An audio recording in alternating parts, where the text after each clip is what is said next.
اسلام المرء تركه ما لا يعنيه۔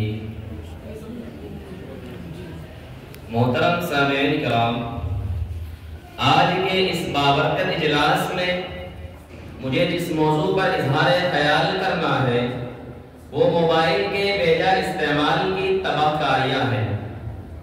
حاضرین گرامی، آج ہم 21ویں صدی عیسوی میں جی رہے ہیں، اس لیے اگر وسعت نظر کو کشادگی عطا کی جائے تو اس صدی کے تناظر میں آنے والے دور کی تصویر دھندلی ہی نہیں بلکہ نہایت واضح دکھائی دے گی۔ یہ تصویر بھیانک بھی ہے اور درد انگیز بھی ہے۔ اس کے خط و خال کو خوش فہمیوں یا مصنوعی مسکراہٹوں نے ترتیب نہیں دیے، بلکہ یہ تو حالات کی تخلیق ہے۔ اس صدی میں موبائل، کمپیوٹر اور انٹرنیٹ کے نظام نے صدیوں کے فاصلے ہفتوں میں طے کرنے میں اہم کردار ادا کیا۔ روز افزوں ایجادات مستقبل قریب اور مستقبل بعید کے ظاہری خط و خال کو مزید حسن عطا کرے گی، ٹیکنالوجی کو چھونے لگے گی اور یقیناً بہت کچھ ہوگا جو آج نہیں ہے۔ مگر سوال یہ ہے، کیا یہ ٹیکنالوجی صرف اور صرف مفید ہے؟ اس کے کچھ بھی منفی پہلو نہیں؟ تو جواب یہ کہ نہیں، ایسا ہرگز نہیں، بلکہ تمام ٹیکنالوجی بالخصوص انٹرنیٹ کی وجہ سے ہمارا معاشرہ اخلاقی دیوالیاپن کے آخری حد کو چھو رہا ہے تو بیجا نہ ہوگا۔ کیا آپ نہیں دیکھتے ہیں انٹرنیٹ اور موبائل فون کے استعمال سے انسان تنہائی پسند ہو کر رہ گیا ہے؟ سوشل میڈیا پر جن کے ہزاروں دوست ہوتے ہیں، حقیقی زندگی میں ان کا کوئی پرسان حال نہیں ہوتا، کوئی دوست پر غمخوار نہیں ہوتا۔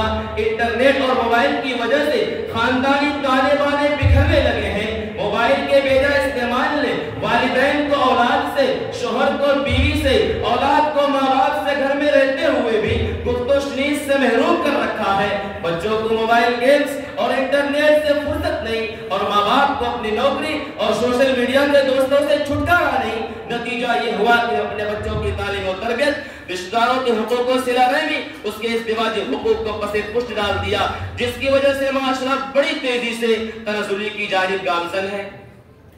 حاضرین گرامی، ہم یہ بات تسلیم کرتے ہیں موبائل اور انٹرنیٹ کے بہت سے فوائد بھی ہیں۔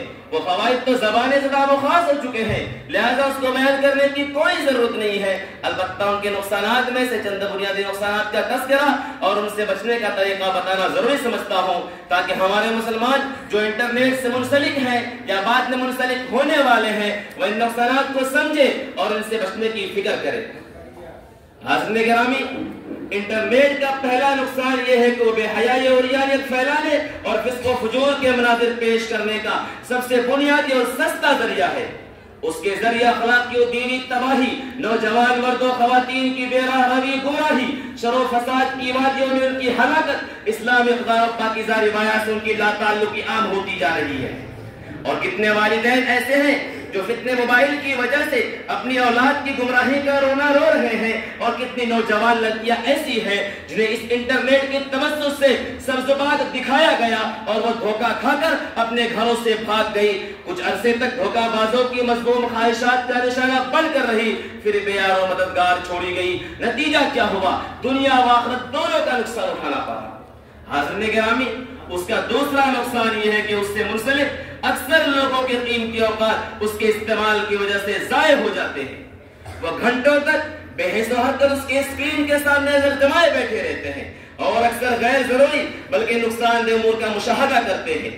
ایک ہی نشست میں اپنے قیمتی اوقات میں سے ایک اچھا خاصا حصہ ضائع کر دیتے ہیں اور ان کو اندازہ تک نہیں ہوتا۔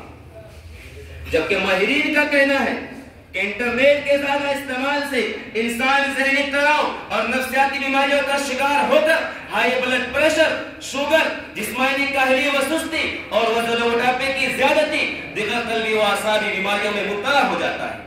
اس پر مزید یہ کہ جب انسان طویل وقت تک ایک ہی حالت میں اسکرین کے سامنے بیٹھا ہوا ہوتا ہے تو سارا دماغ ہی پر پڑتا ہے، جسے وہ برداشت نہیں کر سکتا اور تناؤ کا شکار ہو جاتا ہے۔